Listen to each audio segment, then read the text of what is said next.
ปัญหาหนักอีกแล้วเพราะฮักสาวเงินไกลบ่ฮู้จะทำอย่างใดสาวเงินไกลนั้นงามหนักหนาเฮือนอยู่บนฟ้าคูดก็นึกกลัวพ่อนางหนักหนาคิดอยากจะไปเว้าจาก่านเขาหาว่าผู้ให้อ้ายโจรคิดอยากบอกกับน้องแม่เนื้อทองอ้ายหักสุดหัวใจคิดอยากข้ามหัวเข้าไปแต่บ่ไหวเพราะมันสูงพิลึกคิดอยู่หลายคืนหลายวันแม่น้องคานตะวันยิ้มให้แล้วเขาจะทำอย่างไรทนบ่ไหวจะลอดหัวไปหานาง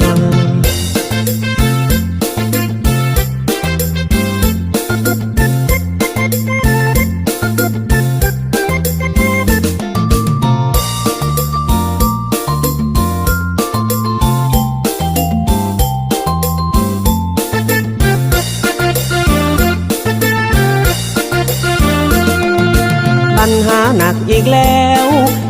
เพราะฮักสาวเงินไกลบ่ฮู้จะทำอย่างใดสาวเงินไกลนั้นงามหนักหนาเฮือนอยู่บนฟ้าคูดก็นึกกลัวพ่อนางหนักหนาคิดอยากจะไปเว้าจาก่านเขาหาว่าผู้ให้อ้ายโจรคิดอยากบอกกับน้องแม่เนื้อทองอ้ายหักสุดหัวใจคิดอยากข้ามหัวเข้าไปแต่บ่ไหวเพราะมันสูงพิลึกคิดอยู่หลายคืนหลายวันแม่น้องคานตะวันยิ้มให้แล้วเขาจะทำอย่างไรทนบ่ไหวจะลอดหัวไปหานาง